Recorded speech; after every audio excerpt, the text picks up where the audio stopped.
Riri Williams doesn't emerge from a vacuum. She is a metal flower born at the crossroads of two of the Marvel Cinematic Universe's greatest legacies. On one side, we have the disruptive genius and heroic burden of Tony Stark. Although she didn't know him personally in the MCU, her existence is a direct answer to the question, who's next? The series cannot escape this comparison, and wisely should embrace it. The first part of the season will have the mission of establishing Riri, not as a substitute, but as an evolution.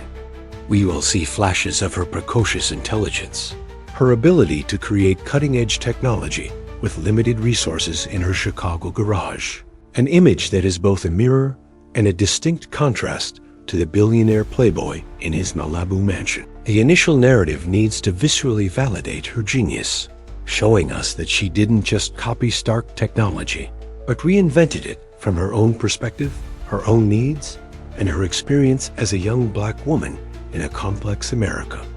A central question driving her will be how to honor a legacy without being consumed by it.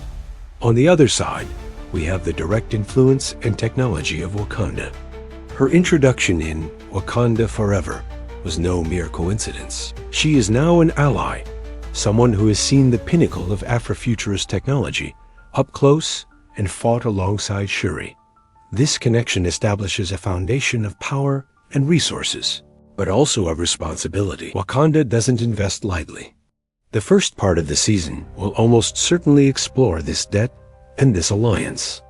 Shuri may act as a remote mentor, a confidant who understands the weight of genius and leadership. The series' initial conflict will likely stem from the world Riri left behind in Chicago. Upon returning, she is no longer the same. She carries state secrets, technology that nations would kill for, and the traumatic experience of combat against Namor. The challenge will be to reconcile her normal life college at MIT, family relationships, friendships with the extraordinary and dangerous reality that now defines her. The promise of conflict lies precisely there, in the clash between her neighborhood, her roots, and the cosmic universe that now knocks at her door, demanding that Ironheart finally activate her reactor. The pulsating heart of Ironheart will undoubtedly be the symbiotic relationship between Riri and her armor. The second part of the season will be the Forge, both literal and metaphorical. It's not just about building a suit. It's about infusing it with her identity. The series is expected to dedicate significant time to the armor's design and evolution process. Starting with the robust, almost rudimentary prototype we've seen, she will, with Wakanda's influence and her own brilliance, refine its design. Each new plate, each new weapon system, each upgrade to the neural interface will be a reflection of her maturation. The technology will be an extension of her psyche. If Stark's armor was about power and atonement, Riri's will be about protection, potential, and the affirmation of her place in the world. The obstacles here will be both technical and ethical. What kind of weapons does she implement? How much autonomy does she give her AI? What is the line between a tool of protection and a weapon of destruction? These are the questions that will haunt her as she hammers the metal. Her character development will be driven by her relationships. Allies will be crucial, serving as her connection to humanity. We can expect a guy in the chair, a friend or family member who helps keep her grounded, managing logistics while she's in the skies. This dynamic is vital to prevent her from isolating herself in her genius, a mistake Tony Stark made repeatedly. The true catalyst, however, will be the antagonist, with the confirmation of Anthony Ramos as Parker Robbins, also known as the Hood. The series sets up its central thematic conflict, the battle between cutting-edge technology and dark, visceral magic. The Hood, at his core, is an ordinary man who stumbles upon a power he doesn't understand but uses for his own selfish ends. He is the dark reflection of Riri's journey. While she builds her power through intellect and engineering, he obtains his through a Faustian bargain. This antagonist will force Riri to confront the limits of science. How can logic and algorithms defeat a demon? This existential conflict will be the true trial by fire for Ironheart, pushing her armor and her mind beyond any predictable calculation and forging her into the hero she needs to become. Visually, Ironheart is positioned to be one of Marvel's most stimulating and culturally rich productions. The art direction and cinematography will have the task of merging two seemingly disparate worlds: the urban, palpable reality of Chicago with the sleek, advanced aesthetic of Wakandan Afrofuturism. This will not be the idealized New York of the Avengers, nor the sunny California of Tony Stark. The series has the opportunity to give Chicago its own visual identity within the MCU, exploring its iconic architecture, vibrant neighborhoods, and street textures. The camera needs to make us feel the chill of the wind from Lake Michigan, the warmth of the garage workshops, and the energy of Riri's community. The color palette will likely contrast the cooler, realistic tones of the city with the warm, energetic glows of Riri's armor and technology.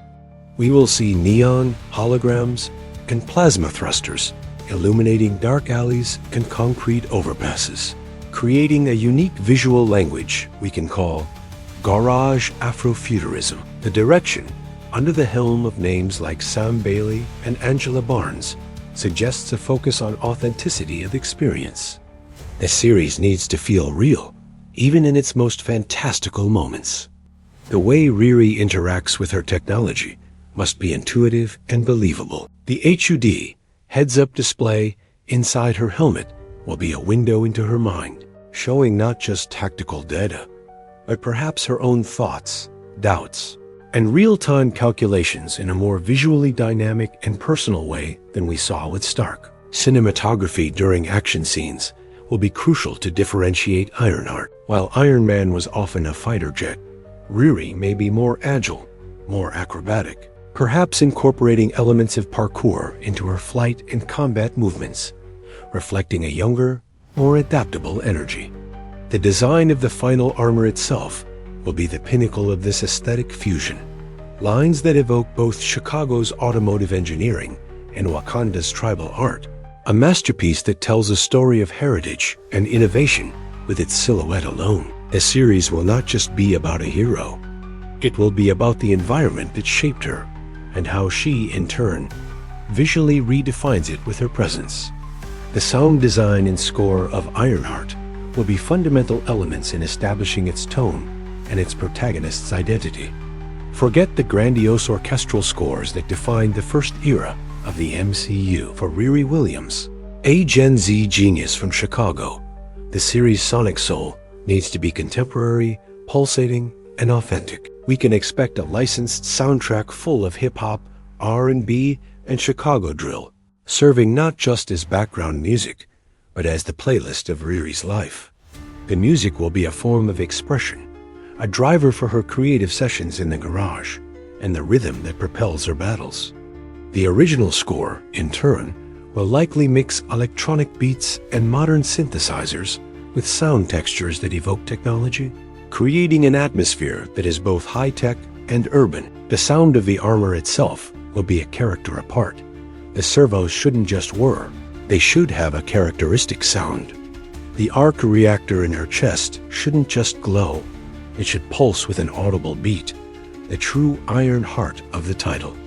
As for the script, the challenge will be monumental, writing a genius who's convincing without being alienating. Riri's dialogue needs to be sharp, fast-paced, and full of relevant cultural references, showing that her mind operates on a different frequency, but without losing the vulnerability and humor that make her human.